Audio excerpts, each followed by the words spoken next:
You got the offer letter on a Tuesday, a $22,000 raise. You rate it twice in the parking lot before you let yourself smile. That night, you and your partner found the listing, a two-bedroom downtown, floor to ceiling windows, a rooftop deck, a gym with a rock climbing wall you'd probably use twice. Rent $2,200 a month. Your old place was $800. You signed the lease 4 days later. The first month felt like a movie. You took photos of the skyline view. You posted the lobby, the eucalyptus scented hallway, the package room with the brass mail slots.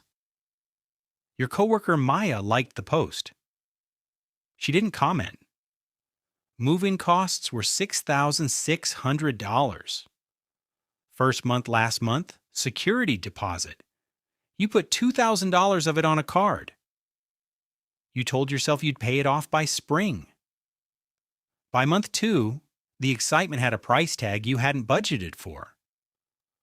The parking spot was $180 extra. The gym fee, somehow separate from rent, was $65. You started eating out more because the kitchen finally felt worth using. $420 that month on restaurants, up from $190 the year before. By month 4, your paycheck had grown 18%. Your expenses had grown 34%. Maya, meanwhile, still lived in the house she'd bought 11 years ago. Same beige walls, same driveway with the crack down the middle she'd been meaning to fix since 2019.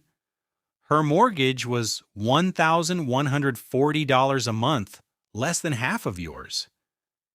You used to think that was sad, static, a little embarrassing even for someone who made almost the same salary as you.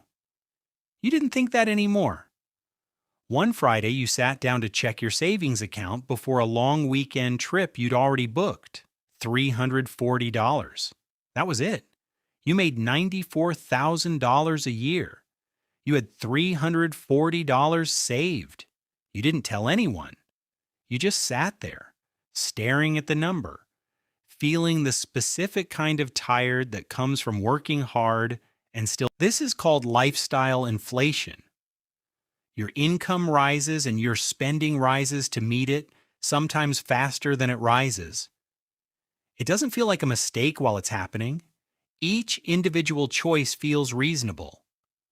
The nicer apartment, the gym you'll actually use, the dinner out because you're tired and the kitchen is beautiful and unused.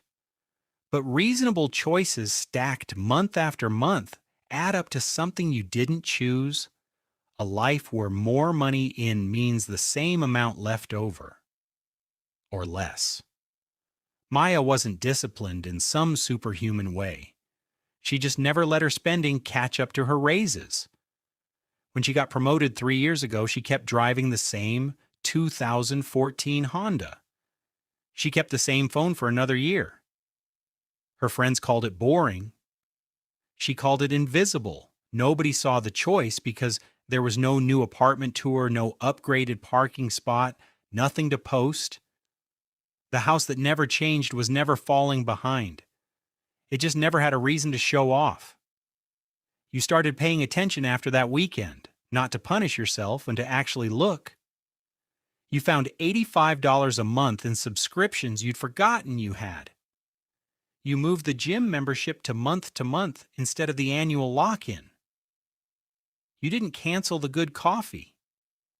You just noticed it had become $6 a cup instead of $3, and you hadn't decided that.